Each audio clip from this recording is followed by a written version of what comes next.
estejam com elas ali naquele lugar. Amém? Glória a Deus, agradeço a Deus. Queria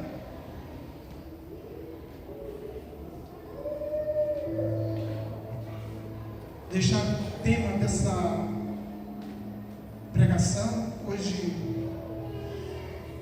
é uma pregação que fala muito forte ao coração. Eu, em alguns momentos, hesitei em trazê-la, por ter partes que são exortativas, mas nós não falamos daquilo que queremos, mas daquilo que o Senhor deseja que nós falemos. Amém? E não sou eu que vou dizer o que Deus quer, Ele que diz o que quer que seja dito. E o tema dessa noite é o peso da influência: edificar ou destruir.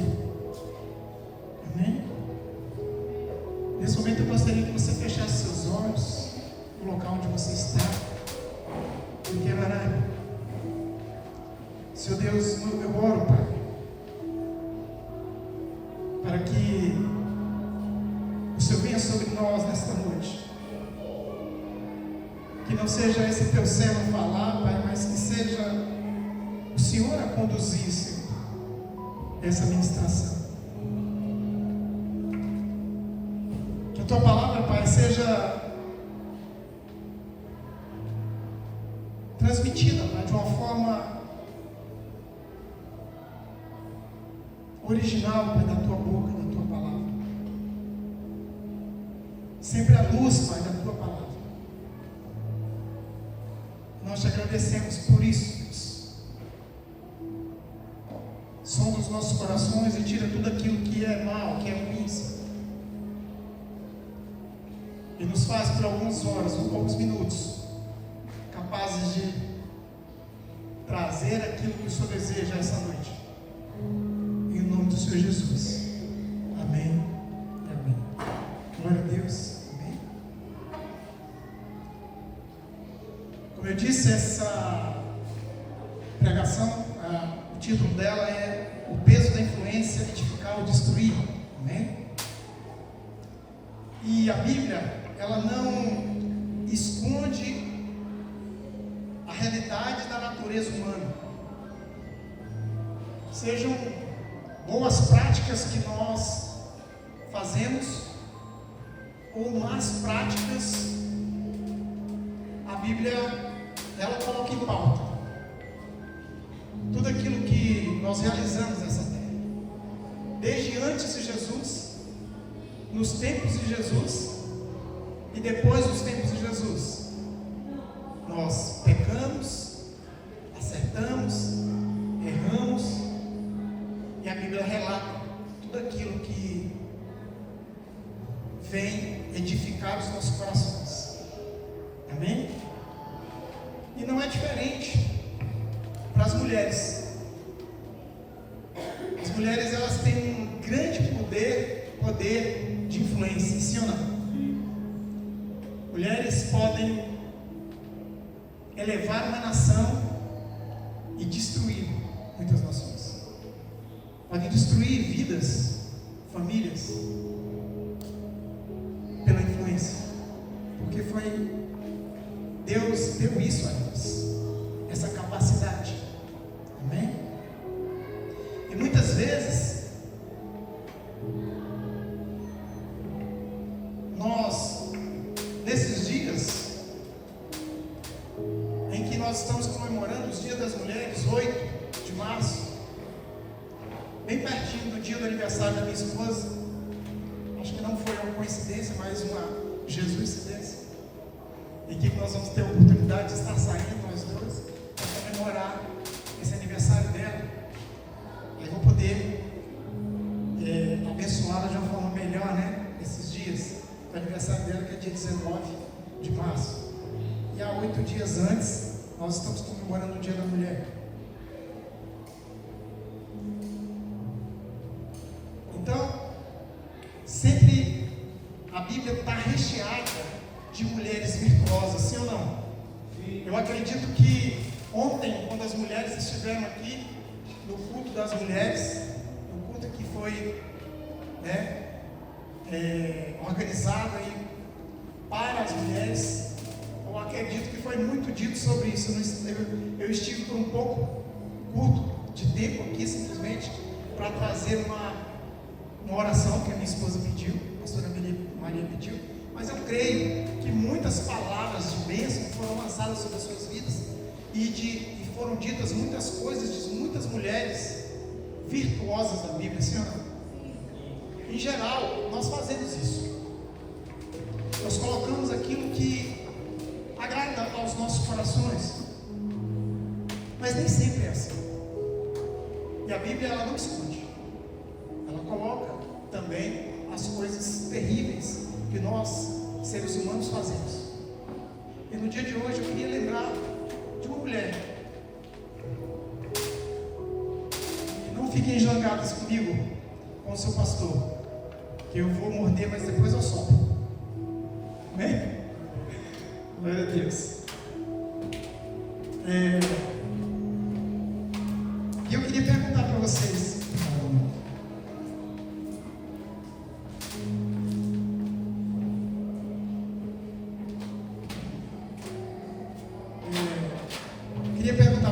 se vocês têm consciência de que a mulher tem o poder de influenciar. Se as mulheres têm o poder de influenciar, tanto para o bem como para o mal. Sim ou não? Amém. Nós vamos começar nosso texto de hoje lá no livro de Juízes, capítulo 16, a partir do versículo 4, que fala da história de Sansão. Amém? Nós vamos ler.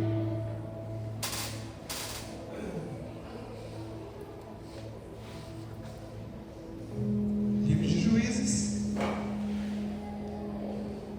capítulo 16, a partir do 4.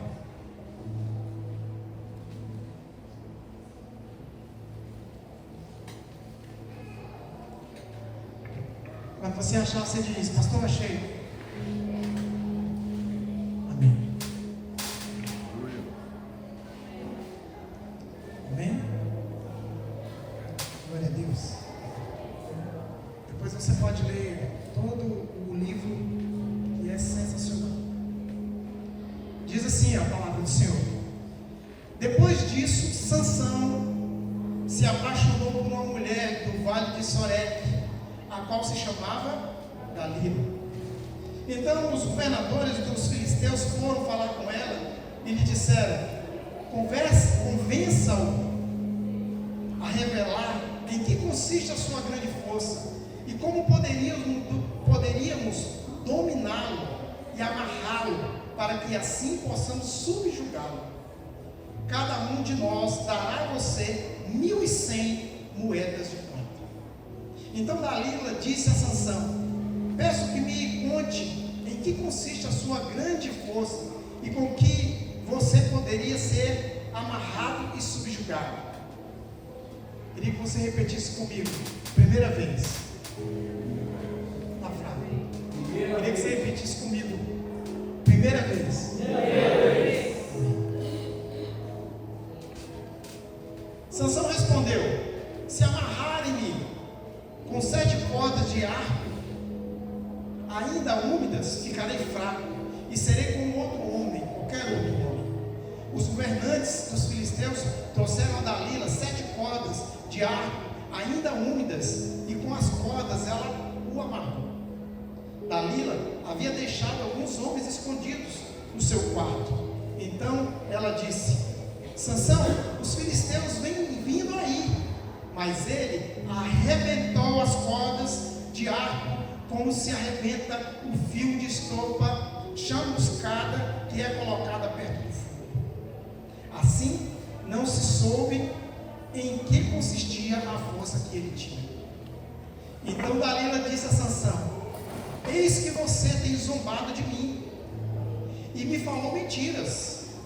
Agora, por favor, conte-me como você pode ser amarrado. Repete aí para sua irmã do lado, seu irmão. Segunda vez.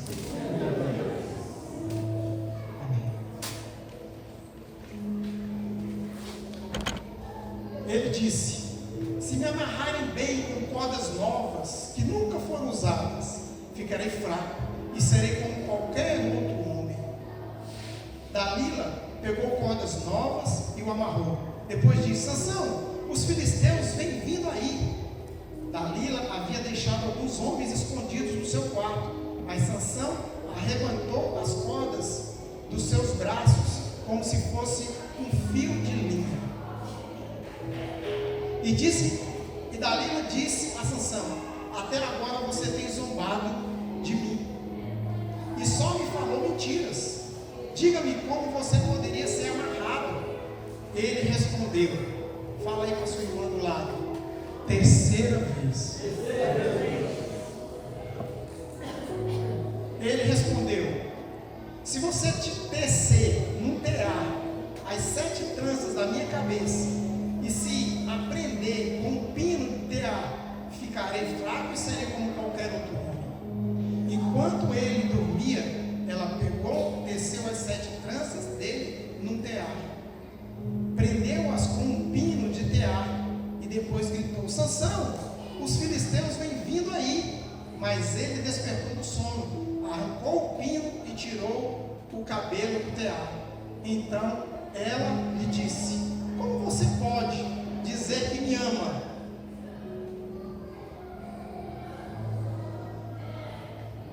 Então ela disse: como você pode dizer que me ama se não me revela o seu segredo?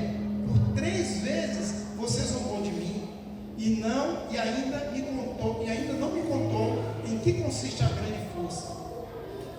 Ela importunava e pressionava. Repete comigo, diz assim: importunava, pressionava, todos os dias, com a mesma pergunta. Amém.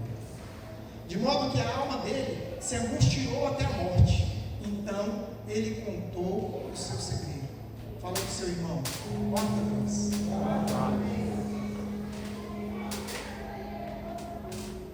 Então ele contou o seu segredo, dizendo: nunca foi passada uma navalha da minha cabeça, porque sou nazireu, consagrado a Deus desde o ventre da minha mãe. Se o meu cabelo for cortado, a minha força irá embora, ficarei fraco e serei como qualquer outro homem.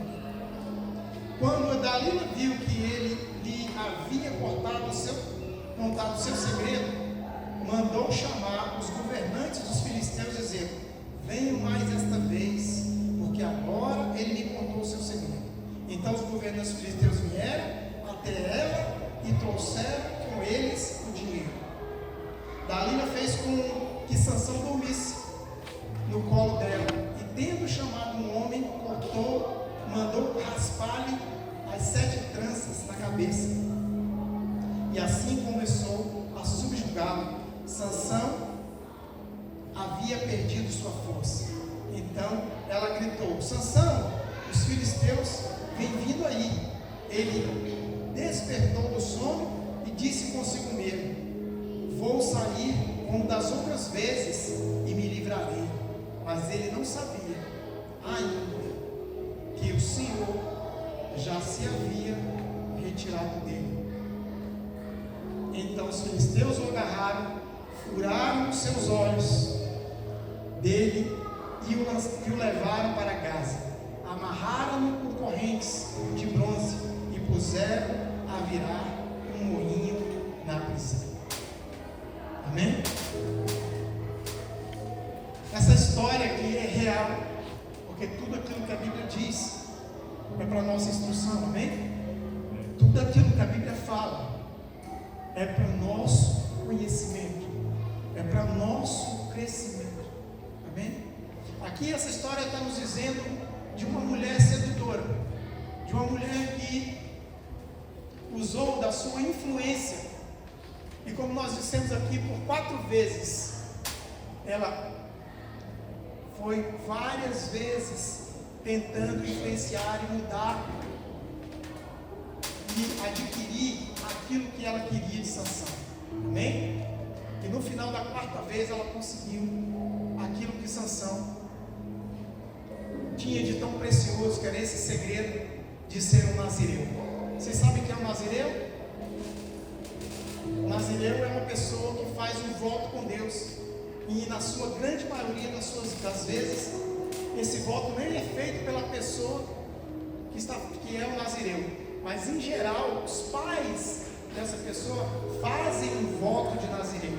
Então essa pessoa que tem um voto de nazireu, ela não pode cortar o cabelo, não pode beber bebida forte, não pode uma série de coisas, comer comidas consagradas, tem que comer comidas especiais durante toda a sua vida.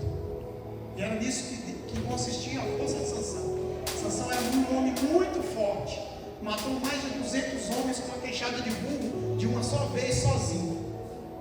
Ele pegou e rasgou um leão, pegando nas suas barbas, pegando na sua boca, rasgou o leão ao meio. Sansão tinha uma força descomunal que Deus deu a ele, mas ele não foi capaz de resistir a uma mulher, a uma jovem que o seduziu. Amém? Mas então, você poderia até me dizer: tá bom, pastor, beleza, mas nesse caso aí é porque era uma jovem muito bonita, sedutora, né?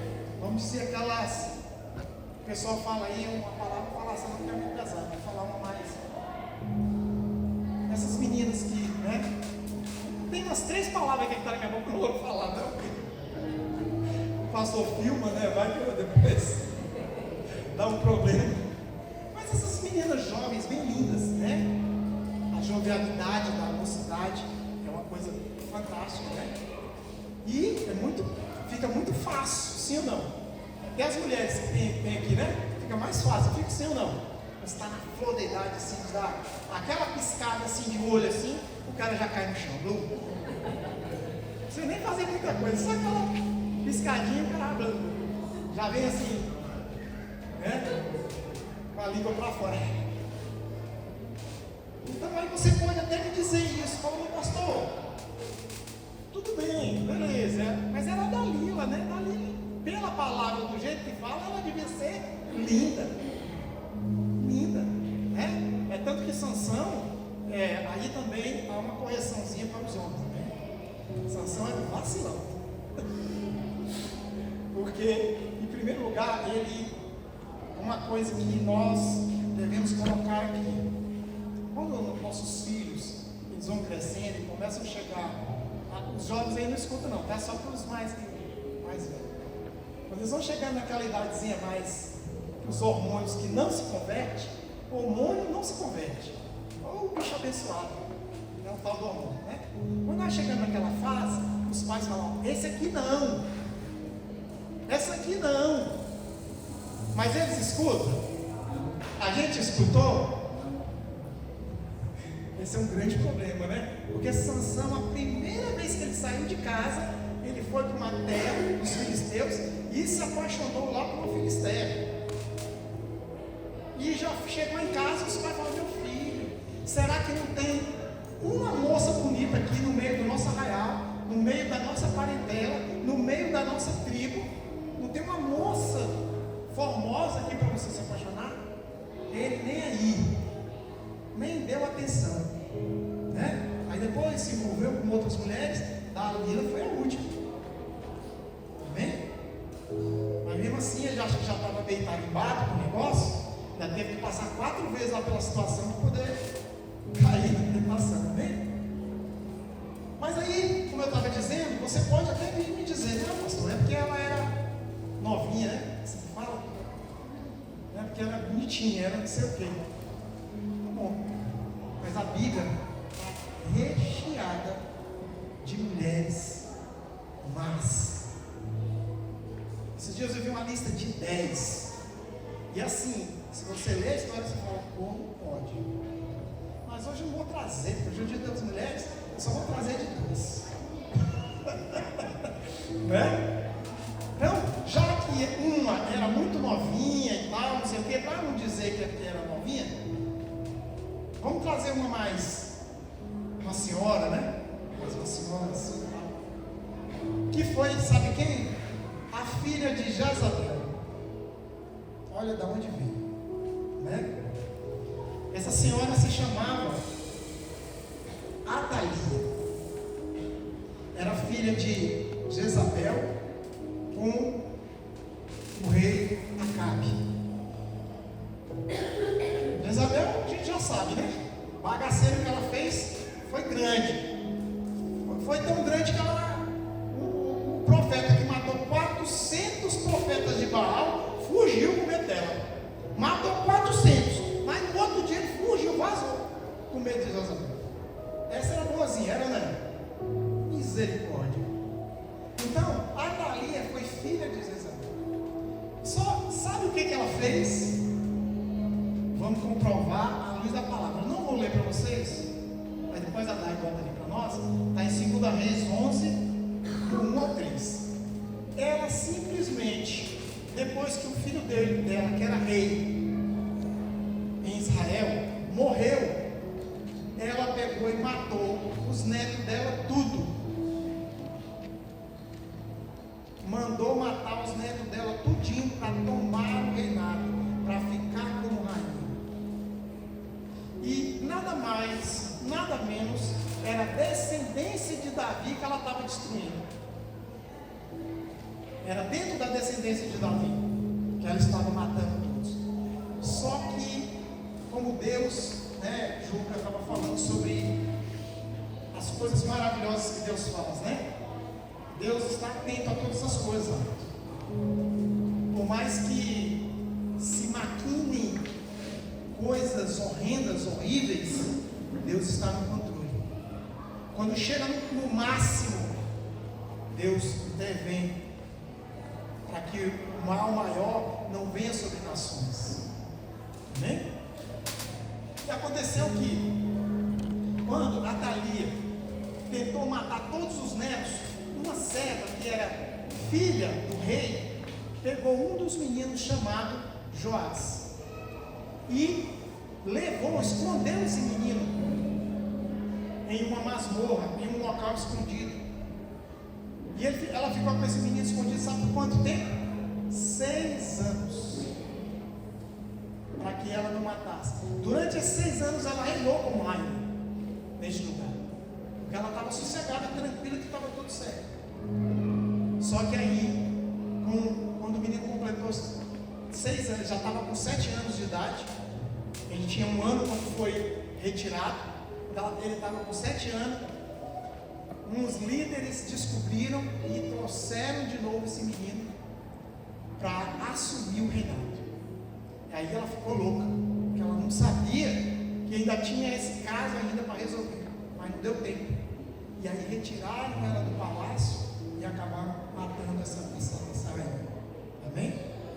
Então, a Bíblia está cheia, nós temos Herodíades. Herodíades fez o quê? Quem lembra? O caso de João Batista. Vamos ler a Bíblia. O caso de João Batista. Herodíades era casada com seu cunhado. Casada não. Ela se juntou com Herodes, irmão do seu irmão. Era irmão do seu, era a mulher do seu irmão. Ela era mulher do irmão e casou com o cunhado.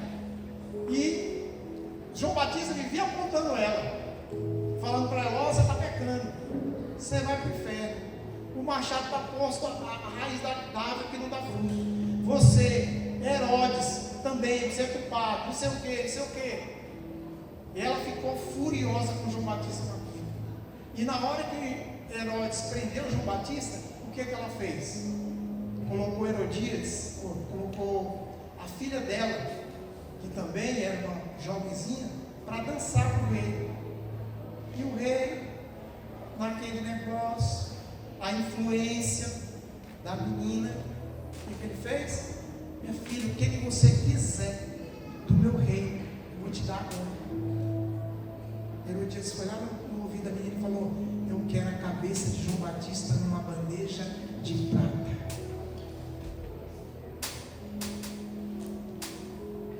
E diante de todo o povo, quando ela pediu, ele não teve como voltar atrás, porque estava à frente de uma festa gigante, ele teve que fazer. Amém? A própria Jezabel, a própria Herodias, várias mulheres foram muito más, muito más. O que eu quero dizer com isso? Independente da nossa natureza, do nosso gênero, homem ou mulher, temos muitas vezes corações duros, irmãos. Mas há pessoas que fazem diferença no reino do Senhor. Amém? Uma controvérsia disso.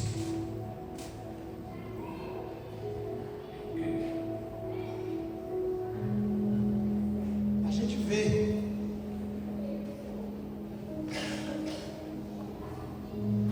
e um contraste entre essas mulheres das quais nós falamos agora e das mulheres que fizeram a diferença. Amém? Em oposição a um caos desse, a Bíblia apresenta mulheres que foram arquitetas de salvação e esperança. Mulheres que, paralelo, é claro, a mulher tem um termômetro, uma nação em suas mãos. A mulher ela tem o poder de levantar um reinado, de levantar uma nação, uma mulher sozinha. Amém? Nós vemos no caso de Dalila, traiu, né, Sansão por causa de umas moedas de prata. Já Esther, ela daria a vida dela por causa do povo dela. Ela arriscou a vida dela entrando na frente do rei, sem saber se ia ser recebida, para poder salvar um povo. Esther fez isso.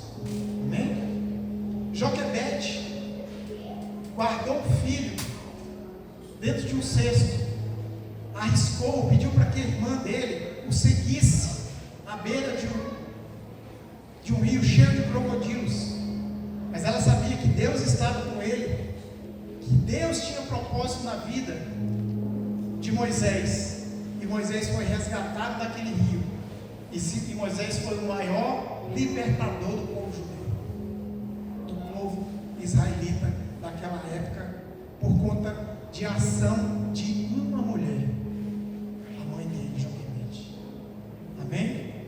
Então existe esse antagônico, essas diferenças gigantes, daquelas que fizeram muito mal, mas daquelas que fizeram muito, muito bem, que alcançaram até as nossas vidas hoje. Amém? E eu queria trazer também, eu falei um pouquinho ontem com as mulheres que estavam aqui, com relação a Ruth, que bem poderia ser um livro que poderia se chamar Noemi. Mas o livro de Ruth, ele é bem fantástico por conta da vulnerabilidade daquela mulher e a força dela ao mesmo tempo, porque ela foi leal no momento em que ela podia usar da conivência, da conveniência para a vida dela. Não sei se vocês sabem da história, mas Noemi com seu esposo Elimeleque e seus 2 filhos saem de Belém de Judá e vão até a nação ou a cidade dos Moabitas. Para vocês terem uma ideia do contexto, os Moabitas eram um povo que saíram de Moabe, que era um filho do incesto de Ló com as suas filhas. Então é uma nação que conhece a Deus, mas que não quer dar o braço a torcer que Deus é o Todo-Poderoso. É uma nação que fica sempre brigando com os israelitas e com Deus, porque eles são um povo rejeitado. Não que Deus os tivesse rejeitado, mas que eles mesmos se colocaram nessa condição e começaram a usar e ter muitos deuses. Então Noemi e seu esposo vão exatamente para essa nação, aonde eles, os filhos dela se casam com 2 homens daquela nação dos Moabitas. Mas não passou muito tempo, Elimeleque morreu. E passado algum tempo logo depois, os 2 filhos de Noemi morreram. Fica apenas Noemi e as suas 2 noras. Uma chamava Orfa e a outra chamava Ruth. E Noemi, sabendo que a nação de Judá, de Belém, Deus havia abençoado aquela nação e novamente estava tendo comida naquele lugar. E aí ela fala assim: vou voltar para as minhas terras, eu vou voltar de onde eu saí, eu vou voltar para o meu povo, vou voltar para o meu Deus. E ela vem, e as noras vêm com ela no meio do caminho. E aí Noemi chega para elas e diz: olha, eu não tenho condições de dar filhos para que vocês se casem com eles. Eu não tenho mais idade para isso. Então eu falo para vocês: voltem para a casa dos pais de vocês. Aí eu pergunto para vocês: era conveniente para as duas fazer o quê? Ir com uma mulher que não tem nada, está voltando para um lugar onde as terras dela têm domínio, elas deixou por muito tempo, então as terras delas tinham sido dominadas por outras pessoas. Ela tinha que chegar lá, brigar por essas terras, ou seja, ela não tinha nada, nem terra, nem casa, nem comida, nada. E seria muito conveniente para Ruth e para Orfa dizer assim: beleza, Noemi, realmente você está nos dispensando para voltar para a casa dos nossos pais, vai ser melhor para nós. Mas Ruth não diz isso. Ruth diz: aonde fores, irei contigo. Aonde pousares, deitares e dormires, ali dormirei contigo. O seu povo será o meu povo, e o seu Deus será o meu Deus. É muito difícil dizer isso diante de uma situação dessa. Seria muito mais fácil retroceder. Mas Ruth resolve voltar com ele. Orfa volta, mas Ruth continua. Amém? Então o posicionamento de Ruth, quando ela chega naquele lugar, as pessoas começam a falar com Noemi: ô Noemi, você voltou? E aí, como é que foi? Aí Noemi diz para ela assim: ó, não me chama mais de Noemi não, me chama de Mara, que é a mesma coisa de chamar, me chama de amarga. E ela tinha todas as razões do mundo para se dizer dela mesma isso, porque ela não tinha mais nada, ela não tinha mais descendência. Os seus filhos, o único dos filhos que ela tinha, morreram e não deixaram descendência para ela. Ela não tinha mais casa, não tinha mais terra, não tinha marido, já era idosa. A situação dela era bem ruim. Então ela disse: me chama de amarga, me chama de Mara. Mas diante dessa condição, mesmo diante dessa condição, sem ter comida, sem ter nada, sabe o que Ruth faz? Ela vai aos campos aonde estavam sendo colhidas o trigo. O trigo, aquela vagenzinha bem pequenininha do trigo, ela é chamada de espiga. A mesma forma como nós chamamos espiga de milho, bem? É muito pequenininha, mas eles chamam de espiga. E o que Ruth fez? Foi nos campos onde estavam colhendo as espigas de trigo, e quando eles batiam, carregavam os molhos, caía alguma coisa para o chão, e ela saía catando aquelas espiguinhas desse tamanho para juntar, para levar para casa, para moer numa pedra gigante de mó, para fazer farinha, para fazer o pão. Amém? Naquele tempo eles comiam muito pão, muito mel silvestre. Nada disso que a gente come hoje aqui, eles comiam. Nada. tomavam café, era só mel, pão, frutas, verduras, algumas coisas. O pão era a base. Então ela não ia ali para fazer. Ou seja, ela foi uma mulher que ela não ficou parada, ela não ficou esperando cair do céu. Quantas vezes nós vemos aí famílias, né? Isso é raro de acontecer, porque geralmente as mulheres elas têm um instinto dentro delas de preservação muito grande.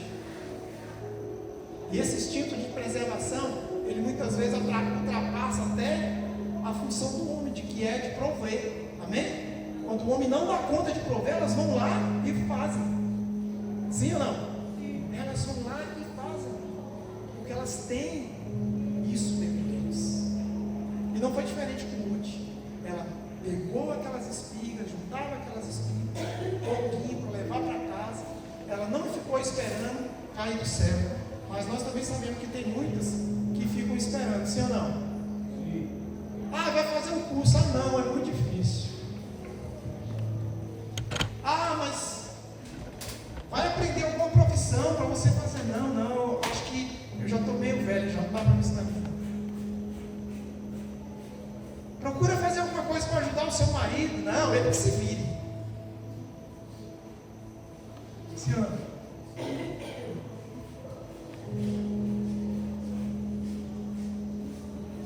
Devemos nos exemplificar em Ruth. Primeira coisa que ela fez, ela foi fiel e determinou no mundo espiritual: onde quer que fores, onde quer que ficares, o seu povo e o seu Deus serão meu Deus.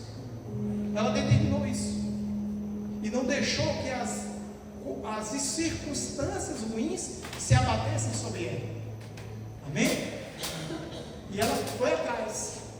E aconteceu que nessa situação dela ir buscar essas espigas no meio da colheita, um homem chamado Boaz a viu e ficou impressionado primeiro com a sua virtude.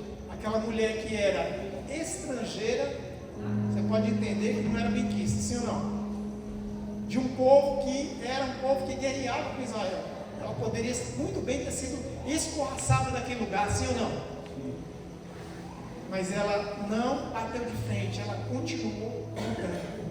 Então ela era chamada uma mulher virtuosa.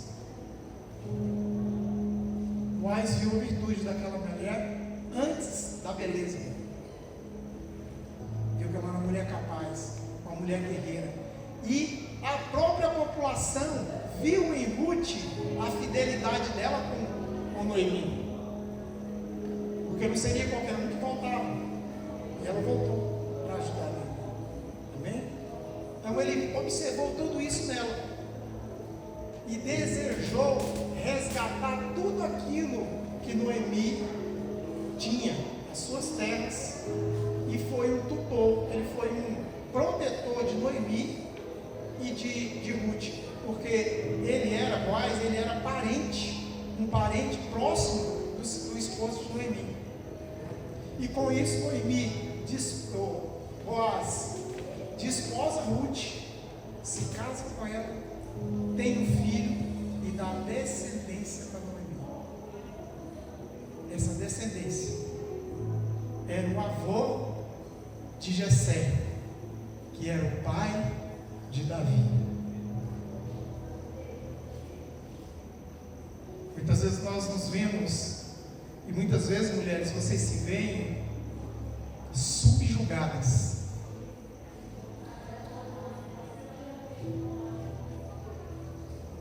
Colocada muito abaixo daquilo que vocês têm capacidade de fazer, muito abaixo daquilo que realmente vocês são.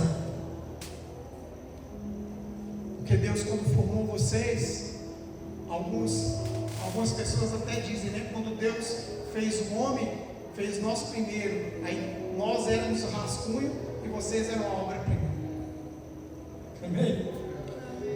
Então ele teve tempo de fazer bem feito vocês. E Vocês têm todas as suas particularidades, mas a influência que vocês têm na vida de um homem e na vida de uma família, para elevar essa família e para destruir essa família, é muito grande. Muito grande. Como nós dissemos. E muitas guerreiras eu conheço. Guerreiras que têm dado as suas vidas pelos seus filhos, pelos seus esposos, pelas suas famílias. Esse é o papel correto da mulher virtuosa. Amém?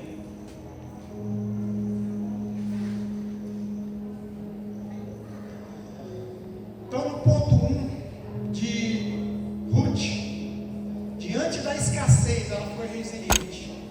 O que é resiliente? Ela, dentro daquela condição difícil, ela perseverou.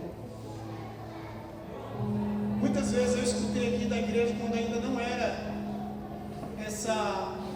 esse prédio maravilhoso que Deus nos concedeu, ainda estávamos na lona. Muitas vezes eu vinha aqui para tarde, aqui, às vezes limpar um terreiro, fazer alguma coisa, e eu escutava o barulho de umas lenhas quebrando ao meu lado. Aqui ao lado, não. Eu pensava, gente, que barulho é esse? E eu saía ali fora e via a Dona Maria rachando lenha para colocar no seu fogão de lenha, para tocar um restaurante, para ajudar seus filhos. Sempre ajuda. Todos eles, até o que parte.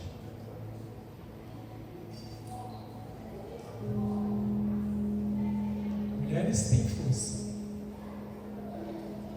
têm influência e são resilientes, e tem que ser resilientes, independente das circunstâncias. Se precisar, tem que rachar lenha. Amém?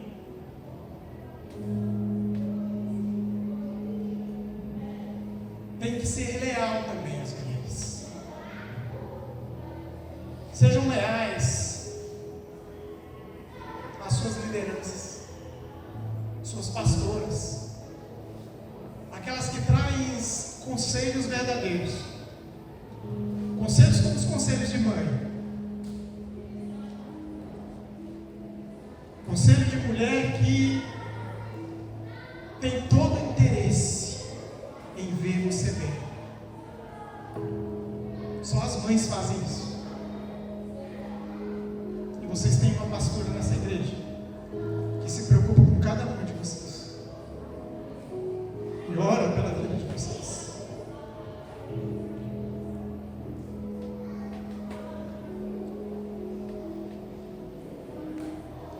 Nesse mundo em que um mundo descartável, onde muitas vezes nós estamos fazendo tantas coisas para receber likes, muitos likes, estamos descartando amizades sinceras, amizades que fazem a diferença, lideranças que oram verdadeiramente pelas nossas vidas,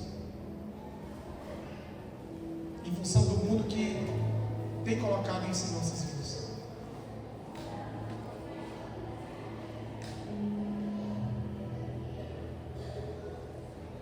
Terceiro ponto: serem submissas. Ruth, ao ouvir os conselhos de Noemi, uma mulher que já era experiente, ela não agiu com impulso, mas Noemi deu estratégia para que ela se encontrasse com Boaz, pudesse ter um filho, e no seu ventre estava gerando a descendência de Jesus. Veja a importância disso aqui.